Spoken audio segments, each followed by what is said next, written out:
हाय guys. Civil procedure code 1908 के आज के लेक्चर सीरीज में हम लोग स्टडी करते हैं सेक्शन 132 टू 139 अर्थात 132 से लेके 139 तक आज हम लोग अध्ययन करते हैं कि सिविल प्रोसीजर कोड 1908 में क्या प्रावधान किया गया है। सबसे पहले हम लोग देख लें सेक्शन 132 132 जो बात करता है exception of certain women from personal appearance, अर्थात कुछ स्त्रियों को पर्सनल अपीयरेंस से छूट। Exemption of certain women from personal appearance, women who according to the custom and manners of the country ought not to have compelled to appear in public shall be exempt from personal appearance in court, अर्थात जो स्त्रियां देश की रूढ़ियों और रीतियों के अनुसार लोगों के सामने आने के लिए विवश नहीं किए जाने चाहिए, उन्हें न्यायालय में पर्सनल अपीयरेंस से छूट होगी। एंड सबसेक्शन 2 बात करता है कि nothing here in contained shall be deemed to exempt such women from arrest in execution of civil process in any case in which the arrest of women is not prohibited by this code, अर्थात इसमें अंतर्विष्ट कोई भी बात ऐसे किसी मामले में जिसमें स्त्री की गिरफ्तारी इस संहिता द्वारा निषिद्ध नहीं है, सिविल आदेशिका के निष्पादन में किसी स्त्री को गिरफ्तारी से छूट देने वाले नहीं समझी जाएगी। वही सेक्शन 133 बात करता है एग्जम्पशन ऑफ अदर पर्सन्स, अर्थात अन्य व्यक्तियों को छूट। सबसेक्शन 1 बात करता है कि the following person shall be entitled to exemption from personal appearance in court, namely the President of India, the Vice President of India, the Speaker of the House of People. Next, the Minister of the Union, the Judges of the Supreme Court, the Governor of State and the Administrators of Union Territories, the Speaker of the State Legislative Assemblies, the Chairman of the State Legislative Council, the Minister of States, the Judges of the High Courts, and the person to whom Section 87B applies. अर्थात section 133 of the civil procedure code बात करता है कि निम्नलिखित व्यक्तियों को भी न्यायालय में पर्सनल अपीयरेंस से छूट पाने के वे हकदार हैं, जैसे कि वह भारत का राष्ट्रपति है, भारत का उपराष्ट्रपति है, लोकसभा का अध्यक्ष है, संघ के मंत्री हैं, उच्चतम न्यायालय के न्यायाधीश हैं, राज्यों के राज्यपाल और संघ राज्य क्षेत्रों के प्रशासक हैं, राज्य विधानसभाओं के अध्यक्ष हैं, राज्य विधान परिषदों के सभापति, राज्यों के मंत्री, उच्च न्यायालयों के न्यायाधीश तथा वे व्यक्ति जिन्हें धारा 87B में ऐसे लागू होती हैं, उनको भी जो है पर्सनल अपीयरेंस से छूट होती है। सबसेक्शन 3 बात करता है कि where any person claims the privilege of such exemption and it is consequently necessary to examine him by commission, he shall pay the cost of that commission unless the party requiring his evidence pays such cost। यानी कि जहाँ कोई व्यक्ति ऐसी छूट के विशेषाधिकार का दावा करता है और उसके परिणाम स्वरूप उसकी परीक्षा कमीशन द्वारा करना आवश्यक है, वहाँ यदि उसके साक्ष्य की अपेक्षा करने वाले पक्षकार ने कमीशन का खर्चा नहीं दिया है तो वह व्यक्ति उसका खर्चा देगा। सेक्शन 134 बात करता है 134 बात करता है arrest other than execution of a decree. The provision of section 55, 57 and 59 of civil procedure code shall apply so far as may be to all person arrested under this code। अर्थात decree के निष्पादन में की जाने से अन्यथा गिरफ्तारी। तो धारा 55, 57 और 59 के उपबंध इस संहिता के अधीन गिरफ्तार किए गए सभी व्यक्तियों को जहां तक हो सके लागू होंगे। 135 बात करता है exemption from arrest under civil process, section 135, यानी कि सिविल आदेशिका के अधीन गिरफ्तारी से छूट। सबसेक्शन 1 बात करता है नो जज, मैजिस्ट्रेट और other judicial officer shall be liable to arrest under civil process while going to presiding in or returning from his court। अर्थात कोई भी न्यायाधीश, मजिस्ट्रेट या अन्य न्यायिक अधिकारी उस समय सिविल आदेशिका के अधीन गिरफ्तार नहीं किया जाएगा जब वह अपने न्यायालय को जा रहा है जिसमें वह पीठासीन है या वहां से लौट रहा है। वहीं सबसेक्शन 2 बात करता है कि where any matter is pending before a tribunal having jurisdiction therein or believing in good faith that it has such jurisdiction,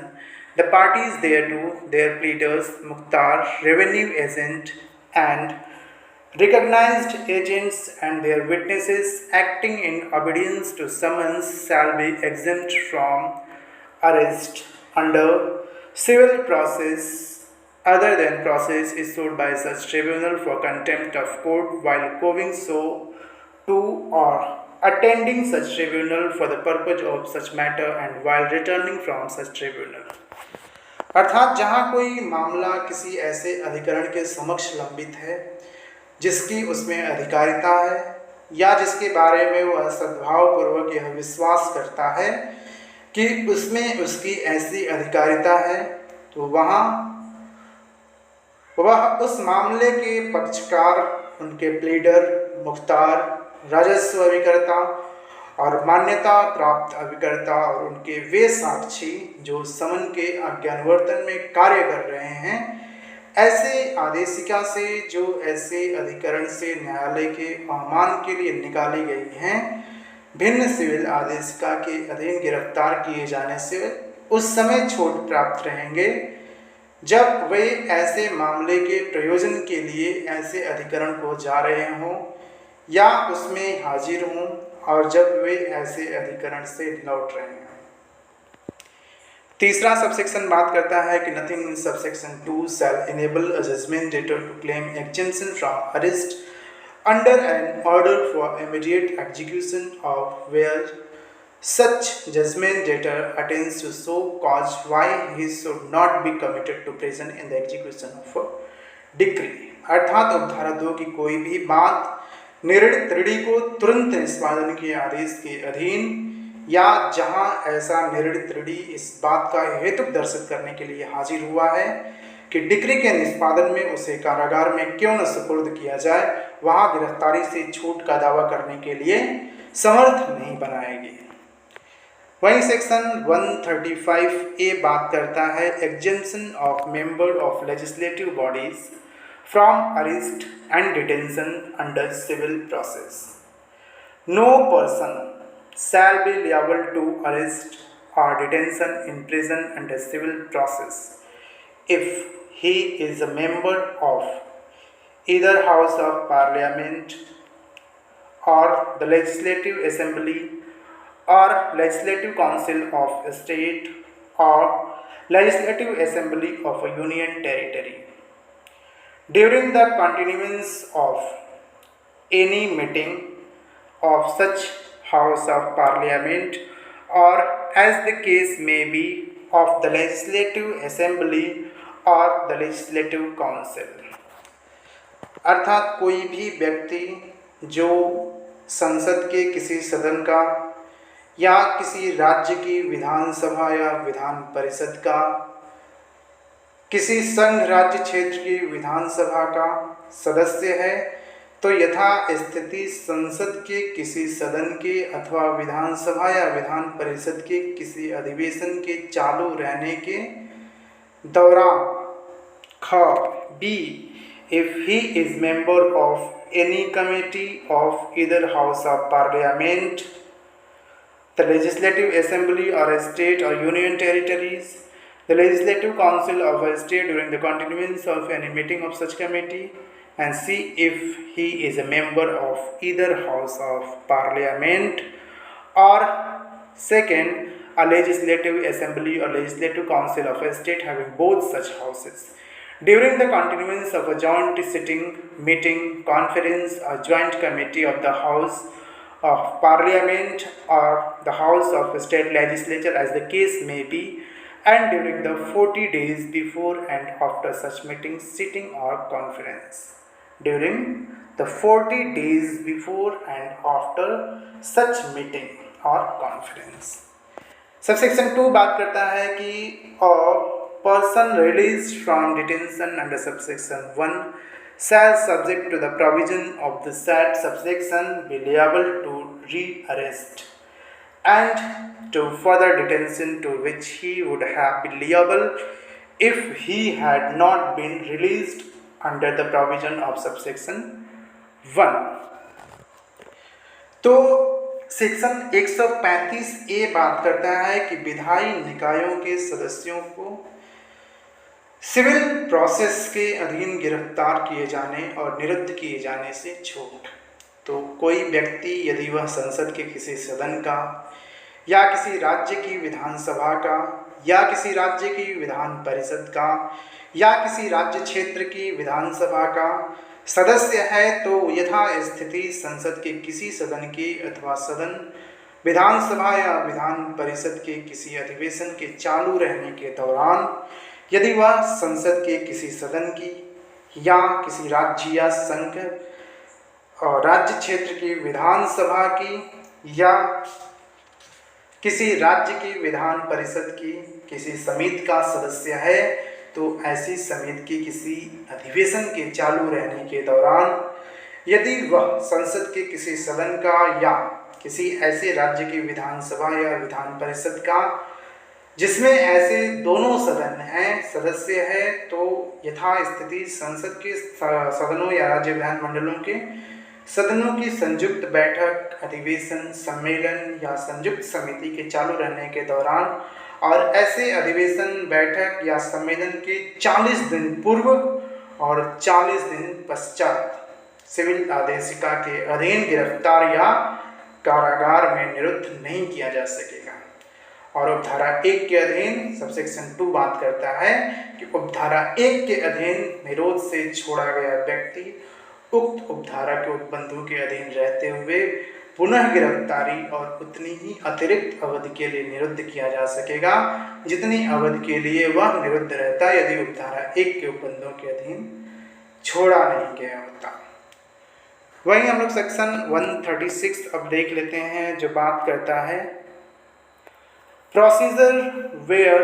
person to be arrested or property to be attached is outside district. अर्थात where an application is made that any person shall be arrested or that any property shall be attached under any provision of this code not relating to the execution of a decree and such person resides or such property is situate outside the local limits of the jurisdiction of the court to which the application is made, the court may in its discretion issue a warrant of arrest or make an order of attachment and send to the district within the local limits of whose jurisdiction such person or property resides or is situate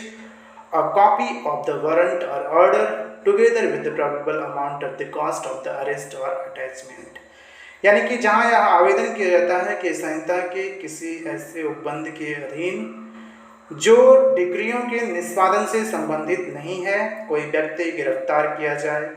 या कोई संपत्ति कुर्क की जाए और जिस न्यायालय से ऐसा आवेदन किया जाए उसकी अधिकारिता की स्थानीय सीमाओं से बाहर ऐसा व्यक्ति निवास करता है या ऐसी संपत्ति स्थित है, वहाँ न्यायालय स्वविवेक अनुसार गिरफ्तारी का वारंट निकाल सकेगा या कुर्की का आदेश कर सकेगा और जिले के उस न्यायालय को जिसकी अधिकारिता की स्थानीय सीमाओं के भीतर ऐसा व्यक्ति निवास करता है या ऐसी संपत्ति स्थित है, वारंट या आदेश की एक प्रति गिरफ्तारी या कुर्की के खर्चों की संभाव्य रकम के सहित भेज सकेगा। और सबसेक्शन 2 बात करता है कि the district court shell on receipt of such copy and amount cause the arrest or attachment to be made by its own officer or by a court subordinate to itself and shall inform the court which issued or made such warrant or order of the arrest or attachment। यानी जिला न्यायालय ऐसे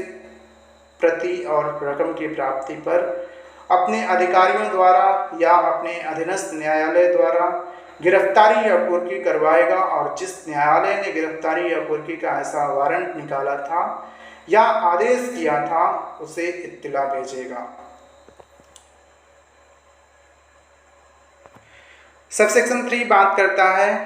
कि the court making an arrest under this section shall send the person arrested to the court by which the warrant of arrest was issued unless he so caused to the satisfaction of the former court why he should not be sent to the later court unless he furnishes sufficient security for his appearance। Furnishes sufficient security for his appearance before the latter court or for satisfying any decree that may be passed against him that court, in either which cases the court making the arrest shall release him। अर्थात subsection 3 बात करता है कि इस धारा के अधीन गिरफ्तार करने वाला न्यायालय गिरफ्तार किए गए व्यक्ति को उस न्यायालय को भेजेगा जिसने गिरफ्तारी का वारंट निकाला था, किंतु यदि गिरफ्तार किया गया व्यक्ति पूर्वकथित न्यायालय को समाधान प्रदान करने वाला हेतु इस बात के लिए दर्शित कर दे कि उसे पश्चात कथित न्यायालय क्यों न भेजा जाए अथवा पश्चात कथित न्यायालय के समक्ष अपने उपसंजात के लिए या ऐसी किसी डिक्री की तुष्टि के लिए जो उस न्यायालय द्वारा उसके विरुद्ध पारित की जाए पर्याप्त प्रतिभूति दे, तो इन दोनों दशाओं में से हर एक में वह न्यायालय जिसने गिरफ्तारी की है उसे छोड़ देगा। और सबसेक्शन 4 बात करता है कि where a person be arrested or a movable property to be attached under this section is within the local limits of the original civil jurisdiction of the High Court of the Judicature at the Fort William in Bengal or at Madras or Bombay, the copy of the warrant of arrest or the order of the attachment and the probable amount of the cost of the arrest or attachment shall be sent to the court of the small causes of Calcutta, Madras or Bombay as the case may be, and that court on receipt of the copy and amount shall proceed as if it were district court। यानी कि इस धारा के अधीन गिरफ्तार किया जाने वाला व्यक्ति या कुर्क की जाने वाली जंगम संपत्ति मूवेबल प्रॉपर्टी बंगाल के फोर्ट विलियम या मद्रास के या मुंबई के उच्च न्यायालय की मामूली आरंभिक सिविल अधिकारिता की स्थानीय सीमाओं के भीतर हैं, तो वहाँ गिरफ्तारी के वारंट की या कुर्की के आदेश की प्रति और गिरफ्तारी या कुर्की के खर्चों की अधिसंभाव्य रकम यथास्थिति कलकत्ता, मद्रास या मुंबई के लघुवाद न्यायालय को भेजी जाएगी और वह न्यायालय उस प्रति और उस रकम के प्राप्त होने पर ऐसे अग्रसर होगा मानो वह जिला न्यायालय। वही सेक्शन 137 बात करता है लैंग्वेज ऑफ सबऑर्डिनेट कोर्ट, यानी कि अधीनस्थ न्यायालयों की भाषा क्या होगी। The language which on the commencement of this code is the language of any court subordinate to the high court shall continue to be the language of such subordinate court until the state government otherwise directs। यानी कि section 137 of the civil procedure code में बात की गई है language of subordinate court, और subsection 1 में लिखा गया है कि वह भाषा जो इस संहिता के प्रारंभ पर उच्च न्यायालय के अधीनस्थ किसी न्यायालय की भाषा है, तो उस अधीनस्थ न्यायालय की भाषा तब तक बनी रहेगी जब तक राज्य सरकार अन्यथा निर्देश न दे। और सबसेक्शन 2 बात करता है कि द स्टेट गवर्नमेंट में declare what shall be the language of any such court and in what character application to and processing in such code shall be written। अर्थात राज्य सरकार यह घोषणा कर सकेगी किसी भी ऐसे न्यायालय की भाषा क्या होगी और किस लिपि में ऐसे न्यायालय को आवेदन और उनमें की कार्यवाहियाँ लिखी जाएंगी। सबसेक्शन 3 बात करता है कि where this court requires or allows anything other that the recording of evidence to be done in writing in any such court, such writing may be in English, but if any party or his pleader is unacquainted with English, a translation into the language of the court shall at his request be supplied to him, and the court shall make such order as it thinks fit in respect of the payment of cost of such translation। अर्थात जहाँ यह संहिता साक्ष्य के अभिलेखन से भिन्न किसी बात का किसी ऐसे न्यायालय में लिखित रूप में किया जाना अपेक्षित या अनुज्ञात करती है तो वहाँ ऐसा लेखन अंग्रेजी में किया जा सकेगा, किंतु यदि कोई पक्षकार या उसका प्लेजर अंग्रेजी नहीं जानता है तो न्यायालय की भाषा में अनुवाद उसकी प्रार्थना पर उसे दिया जाएगा और न्यायालय ऐसे अनुवाद के खर्चों के संदाय के संबंध में ऐसा आदेश करेगा जो वह ठीक समझे। तो ये हम लोग सेक्शन 137 देखें जो लैंग्वेज ऑफ सबऑर्डिनेट कोर्ट की बात करता है।